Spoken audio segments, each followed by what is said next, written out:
And I'm the realest J. And we got my boy, Mr. Double J in the building. What's going on with you, bro? What's happening, my brother? I guess there's room for one more J in the room. One more J. One more J. She say she the realest J. He double J. So I'm I double. don't know. I'm double. I'm being the realest. No.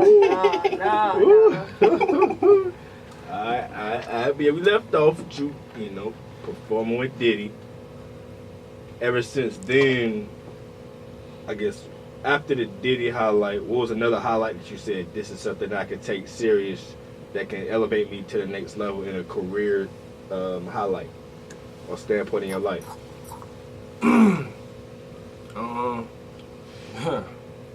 When I DJ with Lil Jon and the East Side Boys. I didn't know that one. Yeah, see, that was around when they had, what song was that? Oh, dang. It was just around, like they had a song popping, Crime Mob. Like I did that whole show. They was at the RBC, was PNC now, but they was at the RBC Center, and I was like the headline DJ for that. So between, like before the show and between the acts and stuff, like, you know what I'm saying, I was DJing, and that was like a big highlight, because it was at least 13,000 people in the building. And I froze up. Word. I froze up because I dropped, damn, I forgot what song it was. I can't even remember. But I dropped a certain song. It's gonna come to me. I dropped a song. Oh, Move, Ludacris. Oh yeah. I dropped it. So when it came on, the whole crowd started screaming like. So I'm like, whoa, because I never had nothing like that happen to me before. Like, I drop a song, then the whole crowd started screaming like. So it kind of took you off guard, like. So I'm looking around like, before I look up, the song over, like because you know what I'm saying, they singing mystical part, like. Oh, they going in. They going in, so going in. Man, and then right after that, I had played Ballin'. Jim Jones. Yeah, Jim Jones, my right. God. Yeah. When I tell you the whole arena was in there like shooting, man, that was an epic moment right there. Like, I can honestly say, even up till now, I never had anything like that happen. Like, okay. Even with the homecoming, you performing at the homecoming festivities, it still ain't nothing like that first. We talking 12,000, probably more. Like, just the RBC Center, that junk was packed. And we talking about, man, like, it was just like, yo, this is unbelievable. Then the sound system was just so crazy, like, it was just unbelievable, like, it was unbelievable, bro. So, would that be the part of your career that you said is your dream turned into reality, or what you've been practicing for so long, getting your skill up for so long, it turned into something that impacted your life to be like, okay, time to turn the green light on and really put my foot to this ground? That's something that I really want to do. Like, I really want to be DJing in arenas and stuff like that, like with those huge crowds, cause I feel like I'm like when I sit back and look at myself, I feel like I'm more of an entertainer. Like, some people they DJs, they just DJ. Yeah. But I feel like I'm more of an entertainer. Like, I can entertain the crowd, keep the crowd moving. You know what I'm saying? Keep them activated or whatever. You know what I'm saying? So, like, that's like the main thing that I want to do, is like really be like a tour DJ, or like I wouldn't necessarily say somebody's artist DJ, because when you somebody's artist DJ, you don't really get to turn up like that. When you a house DJ for the tour, you can really turn up, because it's like the show is really yours. Like, before you the one who gotta hype it up. During intermission, you know what I'm saying? It's all on you. Yeah, you got it. It's all on you. Like, as an artist, it's like you just play in the background, and that's all cool and well too. Like, it don't matter to me, but I would prefer being like a house DJ for a big tour or something like that. What made you start wanting to dance during your sets? Cause before, bro, you be in your mood. Next thing you know, bro, you start, shirt then came off, and people like, yo, what's going on? So when you start really getting in that transition of becoming a DJ to becoming an entertainer? To be honest, I don't even know. It just came out of me one night. Like, I know I was DJing one night, and I was just going in so hard, and I was like, you know, I got it. Like, I'm feeling it right now. I'm feeling it. I just came out my shirt, and everybody was looking like, yo, he wild. Like, this is like, I want to say, I think it was New Year's Eve. We was at the Marriott. Oh, okay. Like, we weren't even at the club. We at the Marriott. Like, you know what I'm saying? Everybody dressed up. Like, I had on a three-piece. Like, I done came out the daggone suit, unbuttoned my bow tie, like, came out the shirt, and everybody was just looking like, yo, this guy lit. Like, ever since then, I just, like, even when people see me now, they be like, take your shirt off. Like you know what I'm saying? Like, man, I ain't about to just take my shirt off. Like, you know what I'm saying? So, that's crazy. So that's that. So what would you say? So you're saying basically that transition right there is really stamped your highlight of becoming an entertainer. Yeah. Because now you in the crowd, you jump in the crowds too, and you while your set is going, you in the crowd on the mic going off. Yeah, it's just, honestly, I just don't be caring, because it's like, you only live once, and I really want people to remember me by something. You know what I'm saying? I don't care if it's by this, that, or whatever, but it's just like, I want them to remember me by something. So it's like, killing the party, that's cool, but I want it to be like, when they walk out of the party, like, yo, he really was rocking, like, you know what I'm saying? He lit, like, you know. Like, I had one guy, he called me, he said, man, bro, just make sure when you turn up to make sure you take your shirt off and start dancing. I said, what? He said, man, this is one of the main reasons why I'm booking you. And I said, wow. Wow, that's like, crazy. Really? That's crazy. Like, really? Yeah. So, from DJing with Diddy to DJing your first arena to taking your shirt off, twisting my hair helicopter. Like, I had to. Peter Pablo, what's up? To starting the transition to music. What really caught your interest to be like, yo, I want to be in this. I want to be on this mic. I want to be on these records. I want to start screaming. I want to, you know. I'm gonna tell you another thing that people don't even know. I got a song out right now that I did when I was 8 years old, called "The Happy Meal." The what? The Happy Meal. Hey, look though, you serious? I'm dead serious. I got it right here in my email. I'll let you listen to it when we get off. But I got a song called "The Happy Meal." Yeah. The guy from Criss Cross that died, forgot his name. He did the beat. Okay. So, we never really pushed it like that because it was just something for fun. Like, when you listen to the song, you'll be like, wow. But we was really trying to go to Disney with it, like Nickelodeon. Like, we was trying to turn up with it, but at the same time, it was like, we kind of did it for fun. So, like, when I got it recently, I'm like, man, we should have did something with it because, like, the song is catchy. Like, it's real catchy, and it's talking about food and everything. So, ever since then, I wanted to do a song after that. Even when I was like 11 years old, I wanted to do a song, but my pops, he was like, focus on DJing, you know what I'm saying? Because he kind of felt like I was trying to be a rapper. But I'm like, I don't want to be a rapper. I want to do it on like some DJ Khaled type, you know? So he just told me to focus on DJing. So I'm like, all right, cool. So when I was in high school, we did a song called Can I Beat to the Laffy Taffy's beat.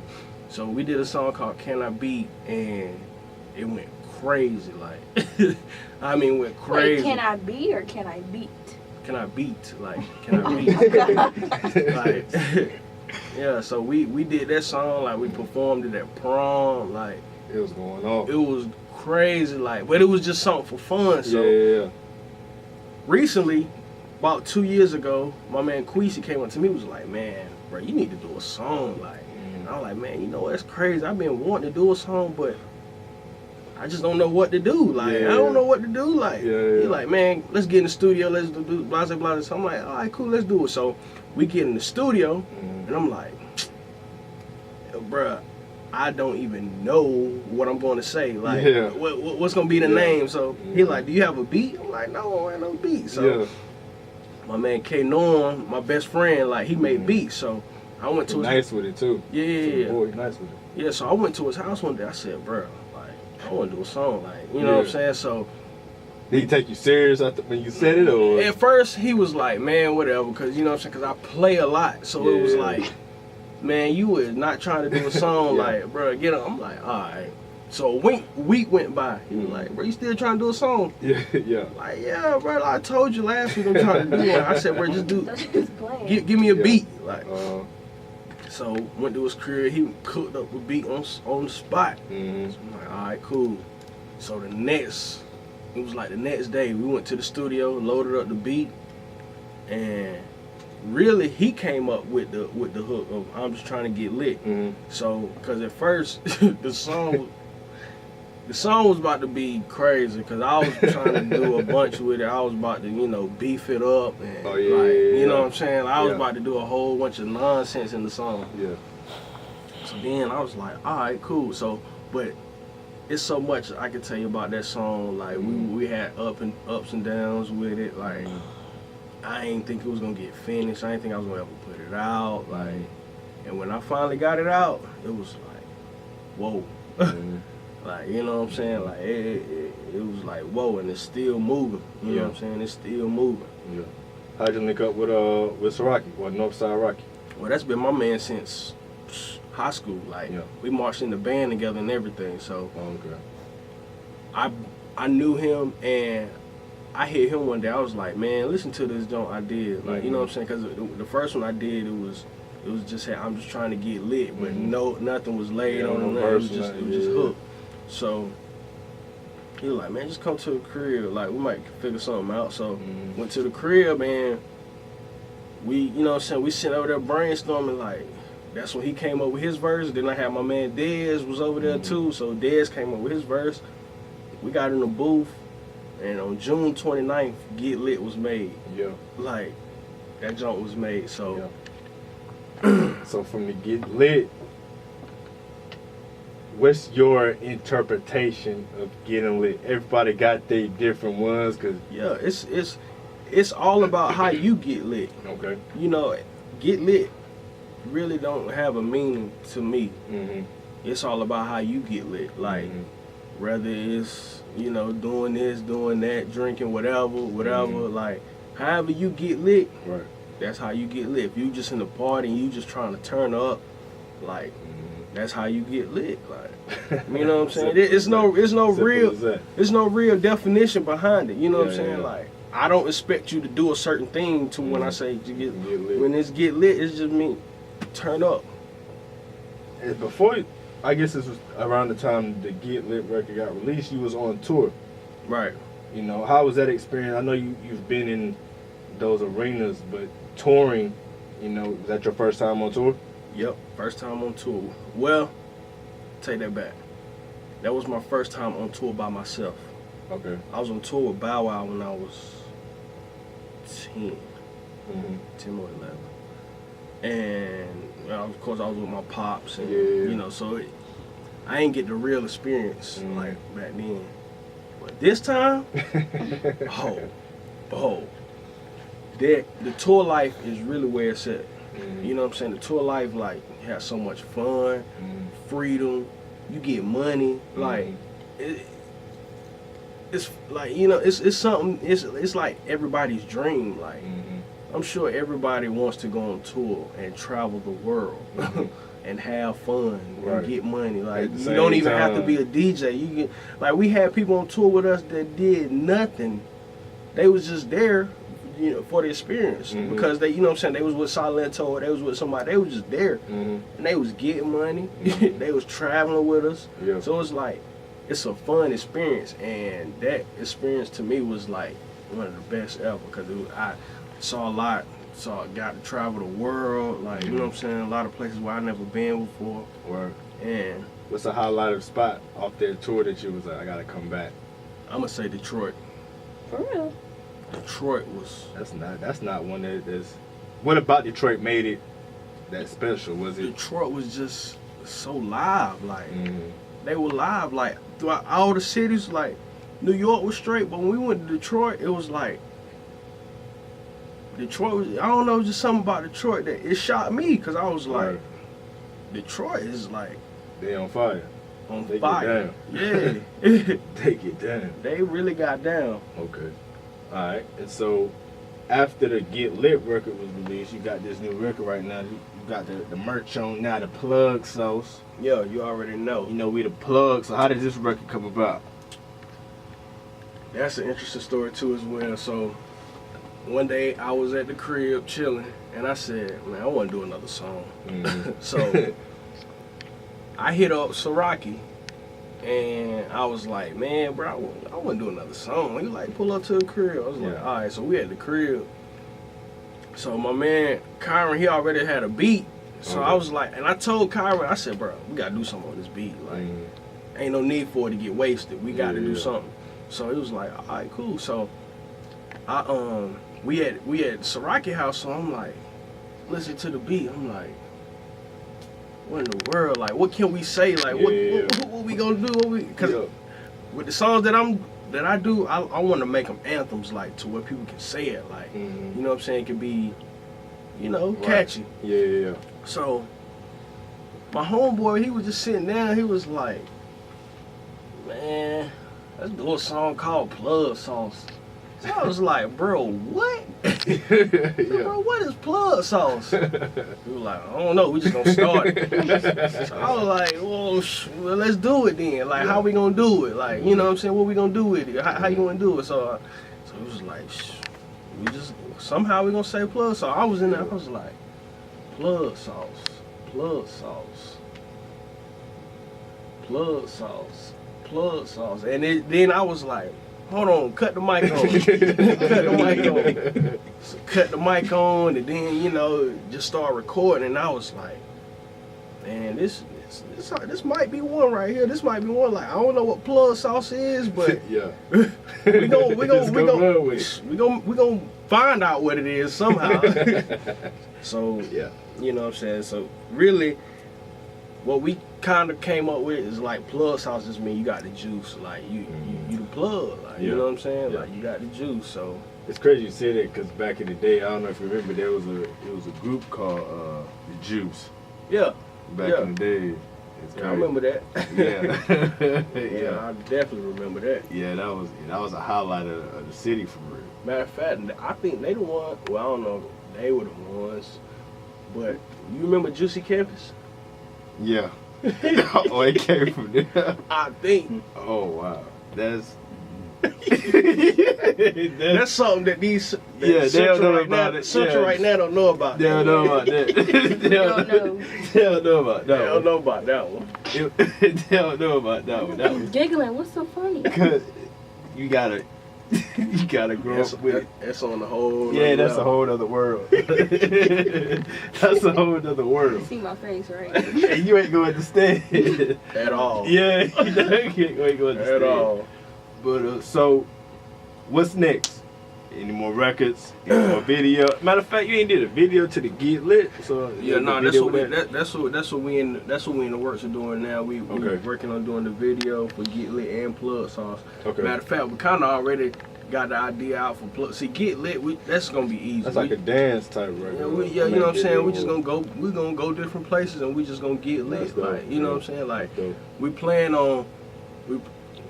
I don't know how this gonna work, but we gonna try. But we plan on going to South Point Mall, going in the food court.